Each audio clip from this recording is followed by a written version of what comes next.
I work together with Murray. We teach the same courses sometimes. But more importantly, in this context, we've actually been involved in open source together slightly over the years in the past. Back when I was a student, one of the projects Murray came up with was a jukebox. He actually had an honest-to-God 60s controller with pages you could flip over, mechanical buttons you could push. And he said, make this work with a computer. And I looked at him and there is nothing digital in it. I don't even know, did it have electronics? It was all purely mechanical. It was all mechanical. Electrical impulses. How do you connect that to a PC? And somehow we managed it. We used a serial port and we figured out how many bits and blips of electricity you get, so that the cogs fit inside this little thing. Anyway, that was a crazy project that I worked on a little bit, and I gave it to Murray because I said, this is up your alley. Works beautifully in the basement, by the way. Yeah. At the same time, he's been working on other things. He's been running a radio station, like a Linux-based radio station, back when that was something almost unheard of, that you could run streaming media over the internet. I think this was that long ago. Now everybody has it. Again, based on Linux. And he's always been into audio. He plays in a band. And I look forward to seeing what he can show us today. Thank you very much, Andrew. For most of my presentation, I decided to sit down this time because I don't know if you saw my presentation last year, but it kept on going in and out of the camera. Okay, the audio was good, but the instructor's presence wasn't so great. So this is a continuation of what I did last year. And last year I talked a little bit about my background. My mom got me involved in music and kind of a tribute to my mom.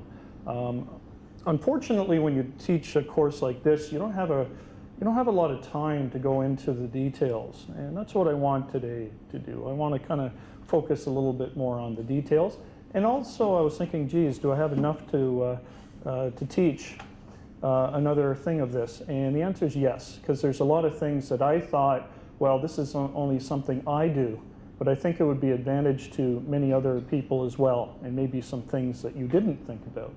So I wanted to share this with you. And who knows, if it's successful, maybe I'll draw it out again and again and again and flog it to death.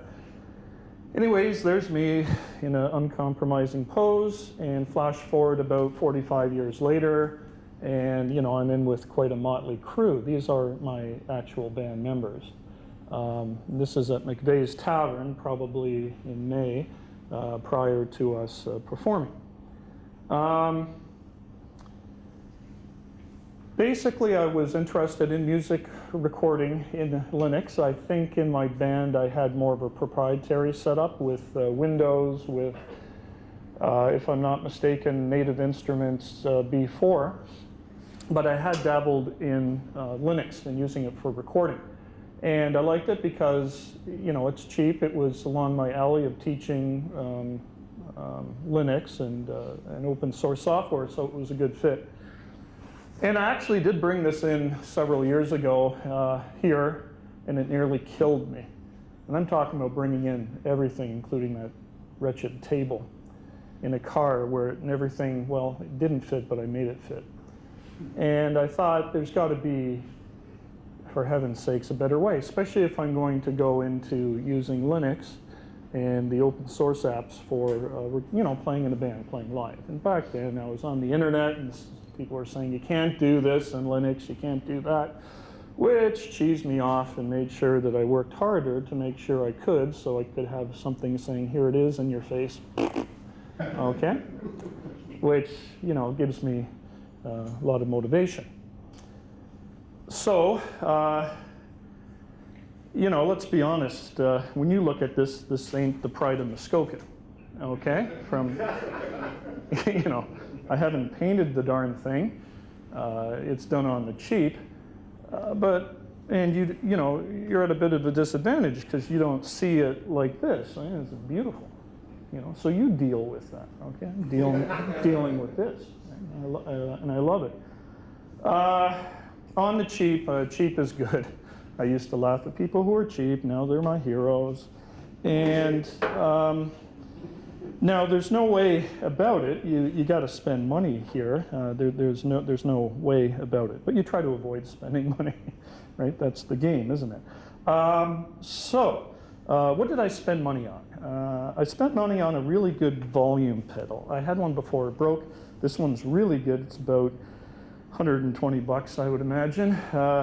Down below, a nice pedal switch. This would be for sustain, when you sustain piano, but it does much more when I use it for some of these open source things. And also, I use MIDI, which seems really old-fashioned, outdated. You would think that here I am, I'm getting up again, aren't I?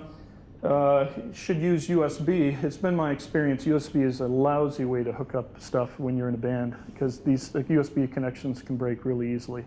But I find with the MIDI cables, they're quite rugged. And I'm using 2 MIDI cables in, and you would just naturally assume that you could use MIDI through, but it doesn't seem to work for this particular machine. So I had to buy something that takes one MIDI signal and separates it into 2, and that's about 50 to 60 bucks. And I have something that takes a MIDI signal into the USB into my computer here, and that's 40 bucks at Long McQuaid down the street. And I think the only other thing that I bought was this keyboard stand, which was 26 bucks, which I thought was a pretty good deal. Okay, everything else, my friends, is on the cheap. Cheap, I'm talking cheap, like cheap. First of all, this is my work computer. I guess this is being recorded. I might get in trouble, but I consider it research. Okay, now I did buy M Audio keyboard. It's a cheap one, but I bought it so long ago, I'm not even going to indicate I paid money for it. It did break with the USB connection, but I still use it for MIDI and just bought a power cord for it. And I'll tell you why I like it in a few minutes. This 25-year-old keyboard I didn't even buy. It's my friend's who I play in the band, who plays guitar, not keyboard. He bought it a long time ago, I think for $1,200 in 1990. And he took pity on me when my other keyboard broke, and he's letting me use it. He's not bugging me to get it back. I'm not saying anything. It's a really, really good combination here. Now, what about this thing? Yeah, what about it, eh? I wanted something where I could put the work notebook computer on, put the keyboards on, do a layer, of course, and do it on the cheap. So I had some 2x6 boards, sort of cut them so the keyboard goes on a little bit of an angle. For this, I went to Home Depot, went to someone, said, I'm looking for a couple samples. Can I, how much can I pay a couple, $2 per sample? Oh no, it's a sample, it's for free. So I thought, bonus. So I go home and I start playing around with it, and I cut them too short, and I said, darn, so what did I do? I went back to Home Depot, so I'm looking for a couple of samples. We paid $2, it was someone else. Oh, they're for free. Okay, good. And so FYI, anybody from Home Depot, I'm sorry. The computer is attached by a very technical coat hanger. Dan? Even the strap, because I've been known as a performer to get a little crazy when I perform, to kind of strap this wooden part in. And what it is, I didn't even pay for it. I bought some, trim for the house from not Home Depot, they get angry at me, but Home Hardware. And they had this strapping. I never throw anything away. And then went to Walmart and bought a clip-on connector, and boom. It's just that simple. So with all this lugging about, and if I do seem out of breath, it's because I've been lugging this stuff upstairs and whatnot. I finally understand the true nature of what a musician is. A musician is someone who loads $5,000 worth of gear into a $500 car to drive 100 miles to a $50 gig. Very, very true. Okay, I've been playing for a long time, and I think that sums it up the best way possible. Okay, so let's get to business here. So one thing that I did too quickly last year was just go over what Jack was. I want to kind of slow down just a teeny tiny bit and show you, if you were a newbie, you know, how to kind of get it working. Okay, now if you're taking notes, that's a cool thing, but I'll make sure that this video gets posted up onto my website, and any scripts I'll have I'll post up to my website as well. And my website's in the presentation as well. You know, what is Jack? Jack's one of those things where it's an acronym built in. Jack stands for Jack Audio Connection Kit. It's great. It's a low latency real-time video and audio server because latency is a big enemy with music. You want to make sure that the system runs to peak proficiency. Now you could do this without using this app, but I like using it. It's called Q Jack Control. It's a graphical application that allows you to manage it, and we'll show you why in a second. In fact, let's show you right now. So I'm going to do this the old-fashioned way, but you know, I did promise for noobs, so here we go. Now, I'm running Ubuntu. You could install Ubuntu Studio. Sometimes it has really nice sub-menus like audio production, things like that. This, I think I may have just installed Ubuntu and not installed the Studio version. And just go to Multimedia, and there is the application QJack Control. Launch it. Here it is. Normally one of the first things you do is you go into the settings. You want to make sure real time is selected, or if you install it, indicate you want real time, just to get the best possible performance, period. Some other things that you would want to do, and again, I'm not going to waste your time in these settings because there's a lot of stuff out there on the internet to tell you and recommend what you do. But there are a couple of things. One is the input-output device. Specify what it is. In this case, it's the Uno USB MIDI interface that I had purchased. And I'm taking this to analog output. And sometimes they get confused and they take it to digital instead of audio, and it can cause you guys a little bit of grief. The other thing is there's something called MIDI driver. Normally they recommend it being at none, but I am using some LV2 plugins, or a plugin that requires that I set it to sequencer. It brings down the performance a little bit, but I can't really notice it that much, okay? Once you do these settings, then you start the QJack, and either there'll be success or be a message and burning flames and things like that. This is good. It's indicated it started. It indicated it's really not dragging a lot on the CPU, which is a good thing. And there are several tabs here. There's audio, MIDI, and ALSA. ALSA would be basically where your connections are to your inputs, to some of your main apps that use ALSA. MIDI, I'll talk about later. Audio is basically where it's going out. Going to the system, basically what you want to see, okay? Now, really, there isn't anything that's connected up here for me to play around with. So let me play something. Let me set up something. Now, the way that I have it set up, I'm going to run this by command line. If you're curious on this, you can always check my website where I'll have a script and you can take a look and you can play around. And don't ever hesitate to email me and ask questions. People do every once in a while. So I'm just going to open up a terminal, and I'm going to issue if I can find it here, a command to run a Hammond type organ, okay? It's called set B free. I've only discovered about, I don't know, 9 months ago, maybe a year ago max, and I love it. I love it, I love it, I love it. So I'm gonna run it. What does it do? It does a lot of really neat things. It brings up the organ graphically, not that I really care about that too much, but it loads in some presets on how I want the organ to sound. Also, you'll see now that it's running, and this is where my volume pedal will come into handy. Right now, the only place where I can play it is on this graphical keyboard. And if I can switch to it here, give me a sec here. Here we go. Which sounds pretty vanilla. What I like is simplicity. There's not a lot of buttons here. It's not like I'm Keith Emerson playing around with this stuff forever. But I can get some neat sounds when I start playing with it and getting some sounds that I like, and it just goes on and on and on and on and on. Why isn't it playing here on the keyboard? Simply because I have to make a patch, right? Not so much a patch, I have to connect up things. So the connection showing I have the emitter interface. That graphical thing patches the set V free so I can play on the keyboard. I don't want that, so I'm going to select these two things and disconnect it. And go to MIDI interface to set B3, click connect, and I should be able to now.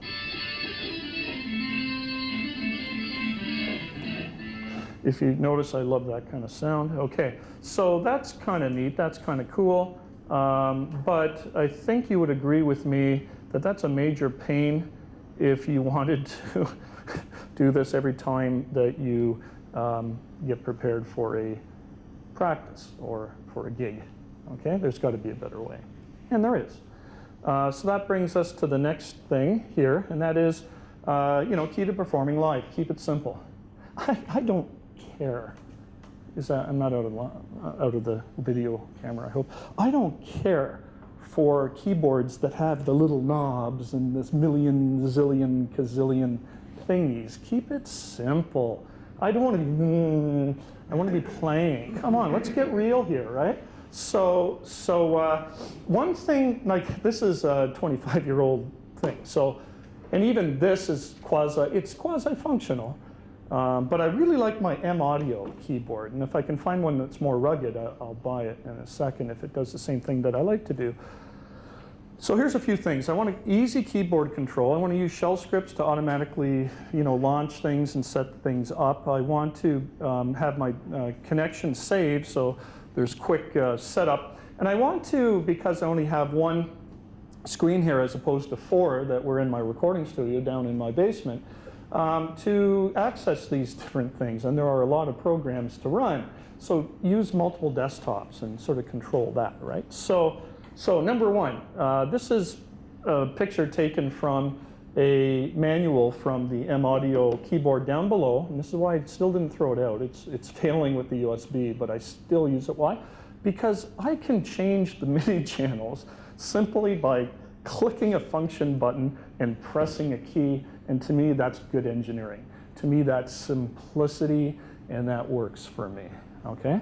So just putting it out there, okay? Knobs and bells and whistles, they can be good, I guess, if you're a musician, but if they don't really appeal to you and they confuse you more, and you're gonna take 5 years just to understand how they work, as opposed to keeping something really, really simple, you may wanna look into this, okay? Number two, I want to have a mess load of desktop and to change to them and launch the apps. There is a cute little command. It normally doesn't come installed by default, but it's called WM control. It's Window Manager's control.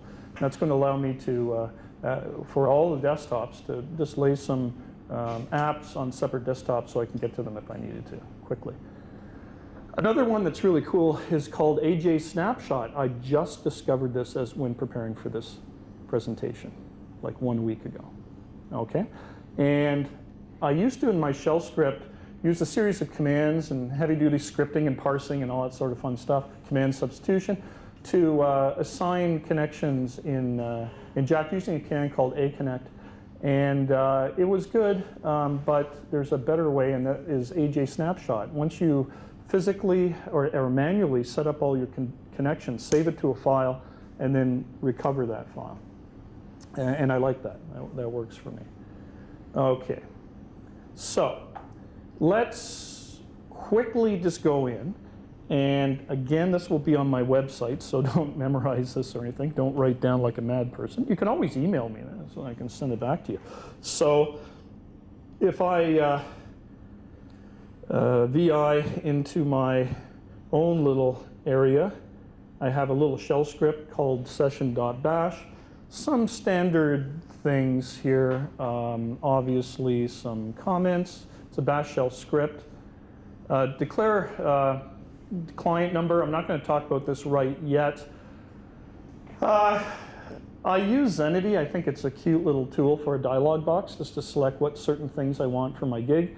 The problem was I was always selecting the same instruments I wanted to use for my gig over and over again. So I modified the shell script to have those launch automatically. And then some extra little things like bring up Audacity for practicing my performance or recording stuff, do that. A set list so I can see it, but when I'm practicing, I'm not really into that. You know, things like that, or special effects. So anyways, it's a great little thing. The Zenity, when it runs, I have them as checkboxes. They show up as values that are separated by pipe. Then using the good old bash shell scripting, you can basically replace the pipe with a space, word the values so there are no spaces in it, and then set them as positional parameters and run a for loop. Anyways, that's for later. What happens after this is it determines the number of desktops that I want to use. Yes, there's a magic number here, but like the number of selections I made from Zenity plus 3 apps that I know that I want to have launched. Then we use the WM control to basically go to that particular desktop number. I set it high because I want to go on outer desktop number inwards till desktop number 1. Okay, that's how I have it set up. So it goes to the outermost one, starts the Jack Audio server. You'll notice I'm using sleeps. Sleeps are good to just have it, the system come into play. I've used sleeps so many times when playing around with X Windows commands. It's a handy thing. Then launch then go to the next desktop, less one. Start the set be free, repeat, start it for QSynth, repeat, start it for a piano module that I have here. And then for the positional parameters, set whatever I selected. Okay?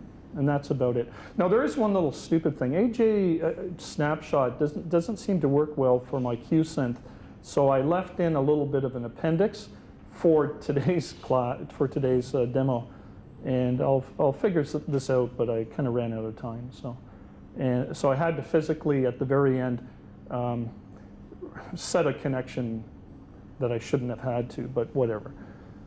Okay. So let's see this in place. When I place obviously the script as an icon, so when I launch it, brings up, yeah, I want effects, I want the Audacity recorder, the set list to show up for today, goes to the outermost, and now it's starting to work its way inwards by launching the apps. Why? Because I only have one screen here, and wouldn't this make it easier to use Control-Alt, the arrow keys, to go to which one that I wanted to do, yeah? Even without a mouse, if I didn't have a mouse here, I could do that very quickly if I had to do something when I'm in a performance. And it works for me, and I've done this. As Martha would say, it's a good thing. Okay. Now you'll see an error with Audacity. Don't freak out. I'm running 15.10, and I probably shouldn't have. But that's okay. I'm not going to bust a gut over it.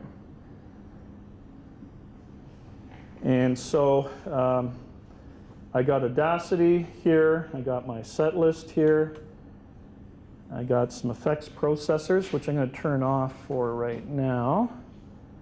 I got my piano, I got QSynth, I got my organ, I got my jack. I'm happier than all get out. Also, notice all the connections here are here, okay? So I should theoretically be able to play this. I also have this set up that if I change a control program,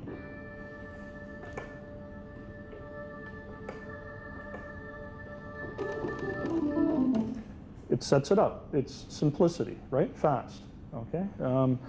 And I'm not talking about silly little connections here. I'm talking about some pretty important ones. For example, my MIDI goes to my set be free. My set be free organ doesn't go straight to system. It goes to the rack effects, which I'll talk about in a few moments, and then the rack effects out goes to the system. So you might notice when I recover with AJ Snapshot, you see that I use an option -RX, and I highly recommend it, meaning what? Wipe out all the connections first, even though Jack has started. Don't let it think it knows what are the best setups, and then boom, place in the setups that you want. If you don't use the AJ snapshot -RX, just -R and a saved file name, it won't necessarily work quite the way that you want it to work. Okay. So anyway, so we go. We got the organ, right?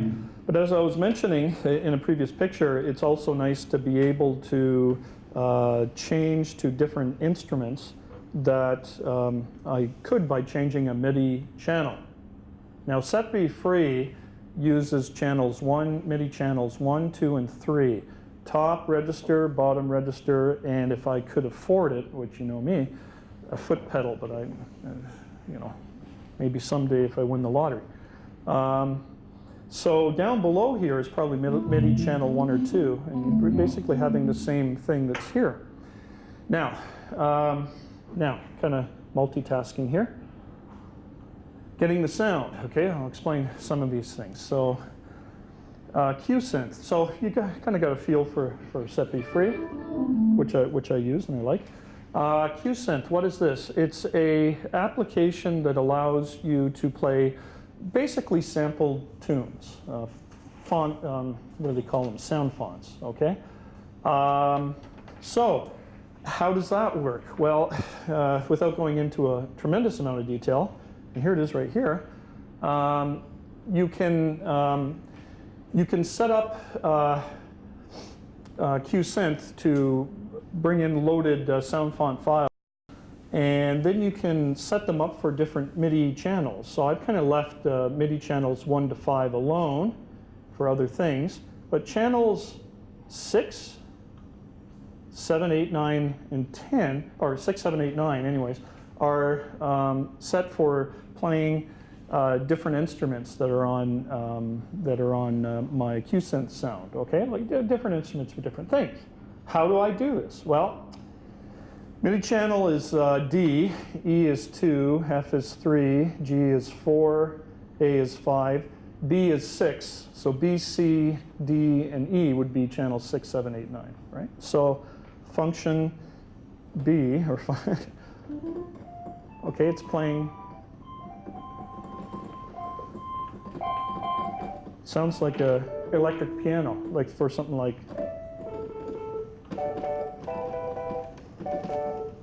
For those old farts. Okay, and if I change it to another MIDI channel, a little bit more heavier. The previous one was sort of a sound for what we call a Rhodes piano. For this has a little bit more bite. It's a Wurlitzer. This would be something that Ray Charles would have done, something like.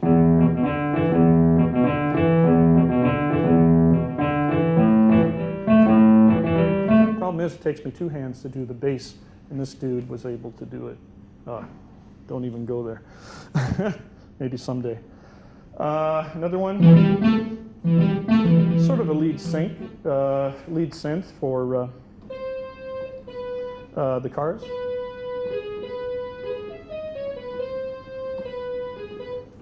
Got that idea. And another MIDI channel, maybe strings or something, whatever. Okay, I think you guys get the idea. Okay, so simple control, being live works for me. Okay, one little thing though, one little caveat, could you say? Sample versus physical modeling. They say that if you really want a great sound, you should probably go with an application that uses physical models as opposed to sampling. What would be an example, Murray? Modulate something that's sampled and it doesn't sound good. Modulate something that is physically modeled and it probably knows how to handle that and the sound is better, okay? There are physical modeling snobs out there. I do like Q-Synth, but I'm kind of playing around with this physical modeling and seeing what's out there. So I did a little bit of research. And there are some apps that are built in Linux. Hexter is a DX7 emulator. There's Y-Synth. I think there's something called X-Synth DSSI. And you can use an application like GhostS to handle them and even assign MIDI channels, which is kind of cool. I haven't, but they're there and they're available. Something that's really kind of exciting are plugins, LV2 plugins, LV2 Linux Auto Developers Simple Plugin API version 2 has a lot of really good plugins, including piano, electric piano, synth, that I like and I want to incorporate in. And they kind of do things a little bit differently, which is rather intriguing. A couple of really good apps that you can use for this is LV2LS. LS, what does that mean? To list stuff, right? So list what particular plugins are available. So if I open up a terminal and I do that, LV2S LS, it shows URLs of what different plugins there are, which is really bizarre because you need to use these to launch the plugin, although you can be disconnected from the internet. It's just a weird way that the app works, okay? So you use the other one that's kind of useful, and in here there's one for piano. You could pipe it to grep piano or whatever. But is gelv.gtk, which just allows you to run the plugins graphically. And they don't look very impressive to look at, but I don't care about looks. I don't necessarily care that I have a nice little keyboard here. I'm more interested in the sound and easy configuration. So here would be MDA piano. Yes, it looks pretty, it doesn't, where are the keys? I don't care. I have keys here, thank you very much. As long as you can patch me in here, I can go to different presets. I can save things, you know, get different styles of things. So for channel 5, if I've done this properly.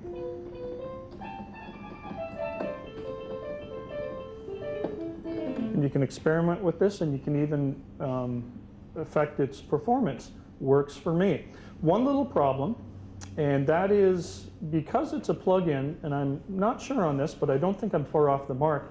I think because it thinks that you want to use it for recording, that it's going to hog all of the MIDI channels. And that doesn't work for me because when I'm playing an organ, I just want to hear the organ. I don't want to hear the piano as well.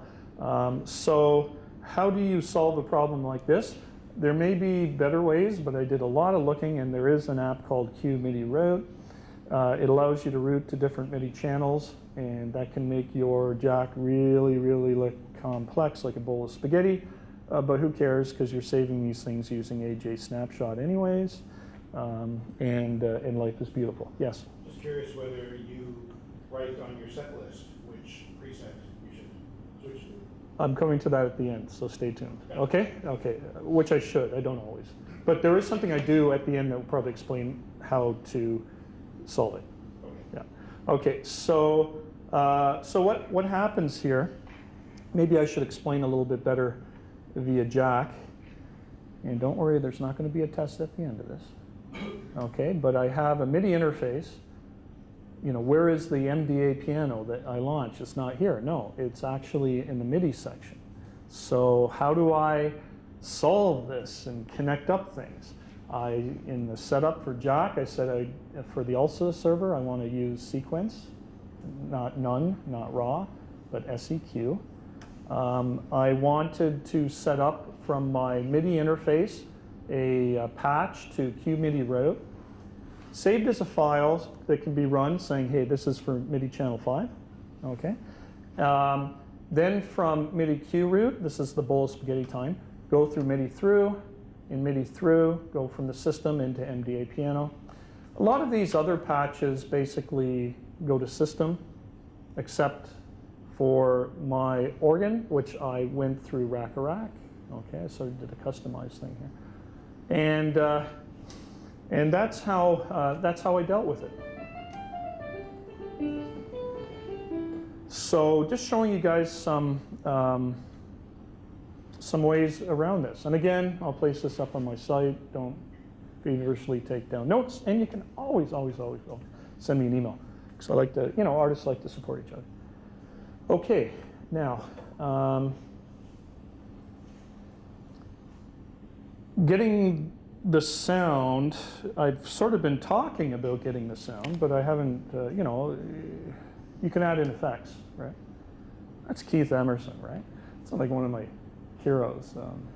True story, I was once helping to move a Unix-based system with NCR Tower computers back in the 80s, and I guess I'm aging myself, Unix system 5 years more.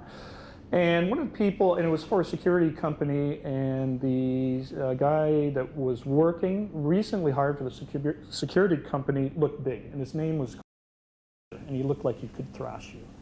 Huge, huge. And I'd been in a band all, since high school, and when we had to take the cables, I'm starting to coil them up properly, and he comes over and goes, "It looks like you know something on how to maintain cables, and you're in a band." I said, "Oh, I'm in a rock and roll band." "Yeah, were you?" He goes, "No, I was the road manager for Emerson, Lake and Palmer's in the 70s. "Oh, why'd you get out?" "Drugs would have killed me." That's what he said, quite literally. And then what is he? He's the vice president of, was our security company for a while. 6 degrees, I'd say more 3 degrees of separation. Anyways, look at the patching here. If you want to argue with, Jack that it's too complicated, get real here, right? So I guess I had to kind of earn my keep here, right? So a song that I like is The Who. I like anything from The Who. Won't Get Fooled Again. I always wanted to learn how to do that intro. So the coolest thing to listen to microphones. So, if you do something like,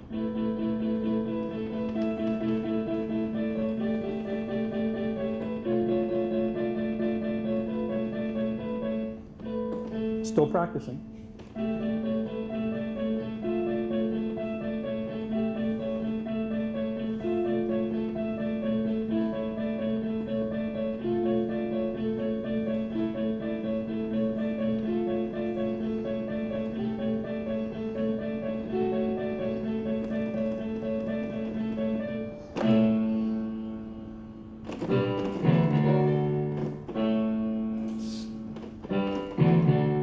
Did good at the start, kind of fizzled. But anyways, it doesn't sound right for a number of reasons, obviously. The hard thing too is I'm doing staccato, and that kind of wears out the old arms, right?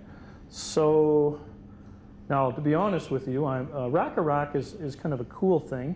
It's like a whole bunch of patched effects that you could add in. This is actually effects processor from one of our guitarists in our band. So things are really, really cool. Plus a tuner. It looks like a Christmas tree that lights up and everything like that. It's kind of cool. So one of the things that I did when I first launched this stuff was I turned off the effects. Effects can be turned on and off by pedal, but I'm cheap. You can do the keyboard as well. And this isn't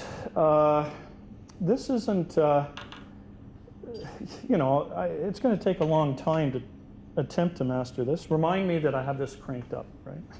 I may have to crank it down if it's 2.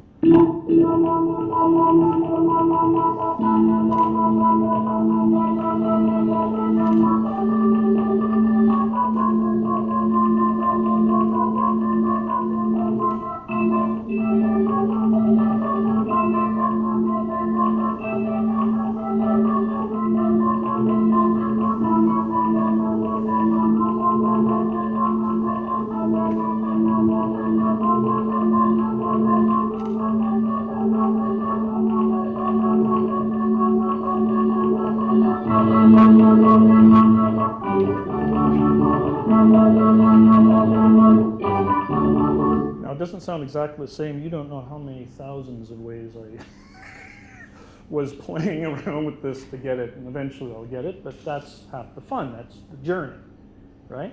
And what was it? It's basically some wah-wah, because you're setting up an LFO wave that's making the staccato for you without having to do it. Like throwing in a little bit of an analog phaser, but I did turn that off for now. It may have sounded even cooler. A little bit of parametric equalization, things like that. Okay, so there you go. Okay, I'm going to turn that back off again. Okay, nearly there. Learning performance techniques. This is kind of a cool one. This is one that I wouldn't have shown or taught, and then it's like, well, geez, I do this and it seems to work for me, so maybe I should share this with other people. So there's a good term here. It's actually in the dictionary. It's called woodshedding, right? You know that old joke that someone's in New York and they're looking to go attend a concert at Massey Hall, or Carnegie Hall, I should say, and they go up to a New Yorker, you know, on the street and says, "Excuse me, how do you get to Carnegie Hall?" The New Yorker looks at him and says, "Practice." So woodshedding, you hear that all the time. It is a verb, it's slang, and it's to practice a musical instrument assiduously and with special goal in mind. How do you do this? There are a whole bunch of ways, even creative ways. The great one's YouTube, and that has accelerated my son's playing like you wouldn't believe very, very quickly. And I'm talking drums, guitar, and keyboards. He plays Lucy in the Sky with Diamonds, makes our dog howl. Won't Get Fooled Again on the piano makes our dog, if you want to make your dog howl, I tell you. Okay, so, but you can go further because YouTube doesn't have everything. And yes, you should do net searches, find out information. It takes a long time, but it's kind of fun. What I've also done and gotten into the habit of doing over the past decade is emailing artists, and ones that maybe have not had work in a while or their lives aren't as nutty or crazy, we'll get back to you with things. How many people here remember the band, the Canadian band, The Box? The Box, Must I Always Remember? Come together. Wow, you guys are young. Okay, well, it's cool. It's not a problem. I used to watch them all the time, thought they were really cool.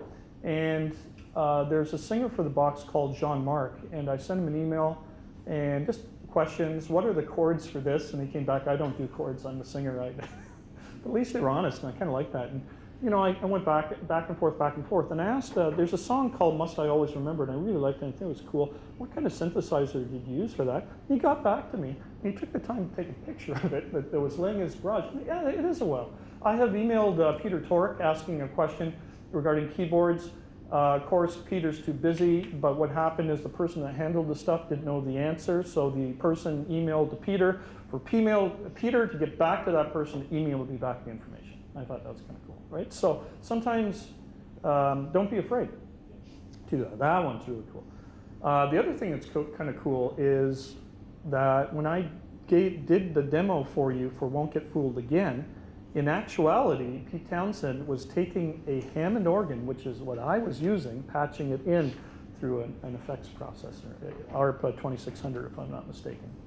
So it's kind of cool. The big one for me is muscle memory. When I, again, my mom, taking piano lessons, I couldn't, I can read music, but I'm so slow at it. It's not even funny. So that's not going to work for me. But what was noticed is I had an ability for memory, so if I learned something, it could stay in for 10 years. And I always thought of that just as memory. My daughter went to music performance school and said, "Dad, it's called muscle memory," officially. So consolidating something through repetition until you get it right kind of makes sense. Astronauts do this, so by the time they do their mission, it's secondhand. It's in their memory. So here's a neat trick.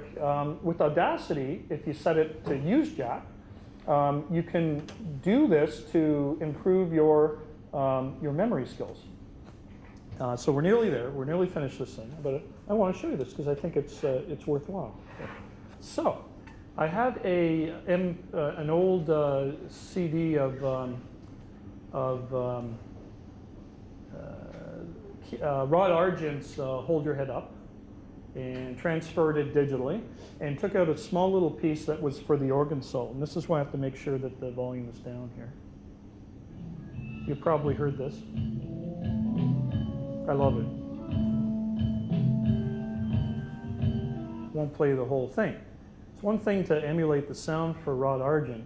It's a totally other thing to emulate Rod Argent, okay, and how he does stuff. So how can I do this stuff? Well, with Audacity, you can select a range. Instead of play, you go to loop play.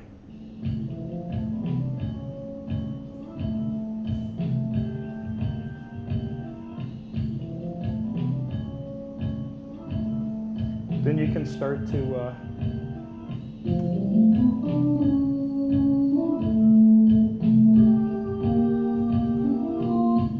make a mistake, you can start again. You can go through it and increase it as you start to learn what to do.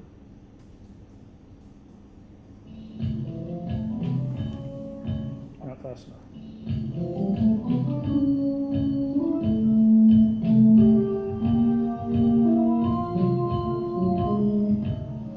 Too many people here.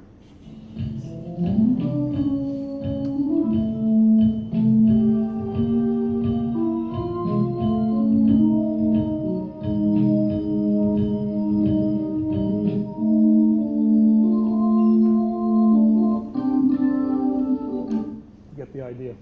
For the fast sections, you know, there's a program that you can buy that's called Slow Gold or something like that, but there's no need to do that. You just analyze the section. Slow down with maintain pitch. Yep, right? yep. So you can go effect, change tempo. This will do it without changing the amplitude. Sounds weird. That's the same pitch.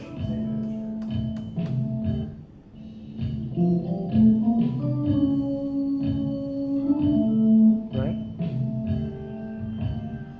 There's probably other ways you can analyze frequencies and cut down a lot of stuff, but it really may mess things up. Other things are, there's a lot of good karaoke, believe it or not, MIDI tracks that are out there that you can see how things are done as well. What I'm saying is that there is no limitation to what you can do to woodshed. It just requires time, that's all. Friday night when everybody's gone to bed and you have the headphones on, life is beautiful. So there's that. Dealing with panic. This is really sort of the last thing to talk about. Dealing with panic. Things happen. So, you know, the old panic button, right? QSynth has a panic button. So you can click onto it. It temporarily disconnects things so you can reconnect and you're on your way. Worst comes to worst, reboot. So there are those things. Set list. I think some things are mentioning. You want notes to yourself of what to do as you're performing live. So this is an old-fashioned set list, not very effective. The other thing is, and this is the major cause for panic, is forgetting the chords to a song when you're in the middle of playing. You got to understand, our band is probably up to 5 or 6 sets, although we only use maybe 3 sets in an encore. They keep on putting new songs on, which are great, and I love their taste, and life is beautiful, but I have a fear, and it's occurred to me sometimes when you forget a chord. So I found a way in which I can combine these two things together and to add in what you say to make my life easier. So having taught HTML and a little bit of JavaScript, I have created my own kind of combination cheat sheet, set list, right? But also cheat sheet, right? So it lets me know what's happening. So yeah, I could put in those little particulars, right? And life is beautiful. And the part I love about this best is my bandmates are playing the guitar and they have a little music stand out in front, which doesn't always look the most professional, but I can understand they need to do it because sometimes they forget about something. And they see me here saying, oh, Murray, that computer must be neat, must be generating the music. And they don't realize that I'm cheating to my heart's content, right? And I find it's a very, very good fit. Works for me very well. Yeah, I love this, right? You know, I'm not going to quit my job, thank heaven. But I love doing this. It's a lot of fun. And these are things that I've kind of applied. All open source, as far as I know, except for the hardware stuff. And anyway, so a shameless plug. If you wanted to see our band perform, we're playing down at Church in Richmond at McVeigh's Tavern, 2nd floor, around 9 o'clock. There's no cover. Our band has a motto, we work for food. Okay? I don't know if it's a good motto, but there's that, and there's another story, but remind me to tell you when I'm eating. And anyways, I'll post that up. So it's there, but you can see me in action with the stuff, and we don't totally suck. I've actually been told we're pretty good, but anyways, there's my web page address. Anything on my journey in Linux in general, there you go. So murraysaul.wordpress.com. If you want to go into more detail, over on the right-hand side is something called Ubuntu Linux Help that has a lot of really good wikis that I've placed in. But at some point in the blog itself, I'll post this presentation, and I'll post up probably within the next 24 to 48 hours my shell script, so you can take a look at it. Okay. So anyways, thanks for attending today's presentation. It's been an absolute honor.